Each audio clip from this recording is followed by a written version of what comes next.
Assalamu alaikum, Rory. Good evening, ladies and gentlemen. Welcome to yet another episode of Perceptive Learning Zone. And today we are going to be talking about the recent shooting in Bondi, right? So, 15 people have been killed, and at least 38 other people are being treated in hospitals after two shooters they fired on a Jewish Hanukkah celebration. Now, a father and a son are suspected by the officials to have killed 15 people on a popular Australian beach, and this has shocked a country where gun violence is quite rare.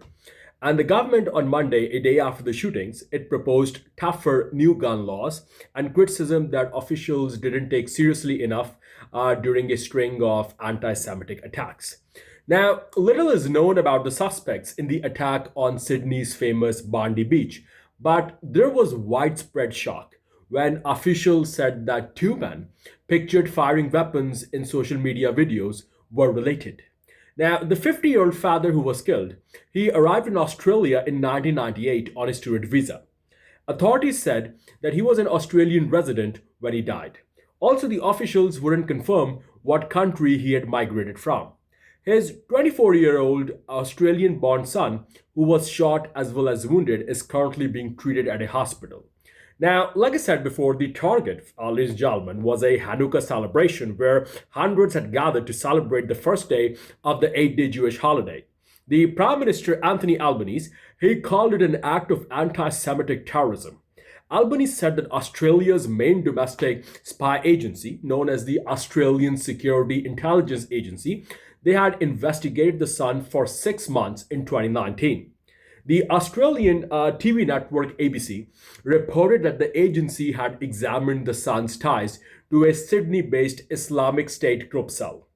Albanese did not describe the associates, but said that the spy agency was interested in them rather than the son. Now, the police are saying that the father held a firearms license and that he was a member of a gun club, which suggests that he was a target shooter.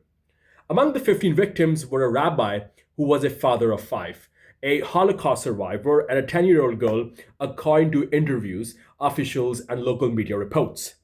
Now, the identities of the victims, they haven't been formally revealed by the authorities, but some information has begun to emerge. Now, here's some of what we know so far about the victims. Number one, you had Eli Schlanger, 41 years of age, who was an assistant rabbi at Shabbat Bondi, which put on the event. Number two, Peter Meager, a retired policeman and long-term rugby volunteer who was struck down while working as a freelance photographer at the event. Number three, French national by the name of Dan Alkian, 27 years of age, who played soccer with Rockdale London Football Club. Number four, Matilda, 10 years of age, a primary school student described as a bright, joyful, and spirited child.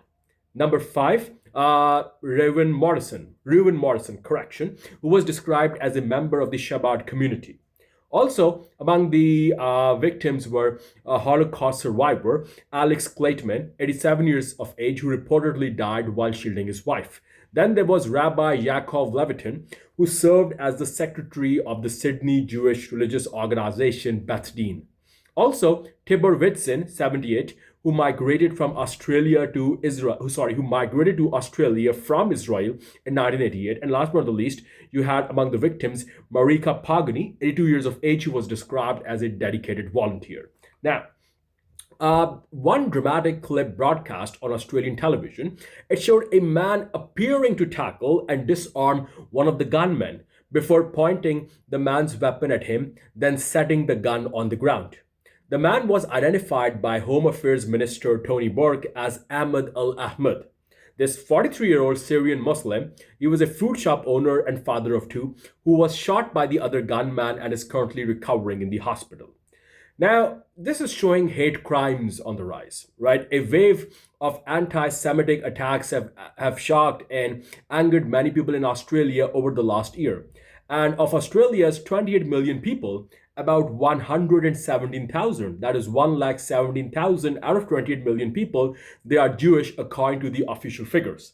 Now, anti-Semitic incidents, including assaults, vandalism, threats, and intimidation, they have surged more than threefold in the country during the year after Hamas attacked Israel on October 7, 2023, right? Well, this is obviously not my perspective. I'm just reading the I'm just quoting the official report that I checked out a while ago. And and the last year there were such incidents in Sydney and Melbourne. Synagogues and cars have been torched. Businesses and homes have been vandalized with graffiti. And, Albanese in August, well, he blamed Iran for two of the attacks and cut all diplomatic ties to Tehran. Now, Israel, meanwhile, has urged Australia's government to address crimes targeting Jewish people. Prime Minister, aka the butcher of Palestine, Benjamin Netanyahu, has said that he warned Australia's leaders months ago about the dangers of failing to take action against anti Semitism. He claimed Australia's decision, in line with scores of other countries to recognize a Palestinian state, pours fuel on the anti Semitic fire. Now, this has been described as the deadliest shooting in Australia in 3 decades. Australia has strict gun control laws. Mass shootings are extremely rare. There was a 1996 massacre in the Tasmanian town of Port Arthur where a lone gunman killed 35 people. And this prompted the government to drastically tighten gun laws, making it much more difficult to acquire firearms. Now, significant mass shootings this century, ladies and gentlemen, they included two murder suicides with death tolls of 5 people in 2014 and 7 in 2018, in which gunmen killed their own families and themselves. In 2022, 6 people were killed in a shootout between police and Christian extremists at a rural property in Queensland state. So, what are the international ramifications of this Bondi shooting incident, right?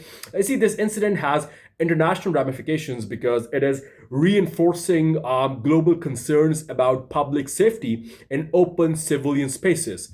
Also, it is raising concerns about the transnational nature of extremism, about mental health crisis, as well as lone actor violence. Now, governments, security agencies, as well as media outlets around the world, they have closely followed the response of Australian authorities, particularly the speed of emergency services and law enforcement.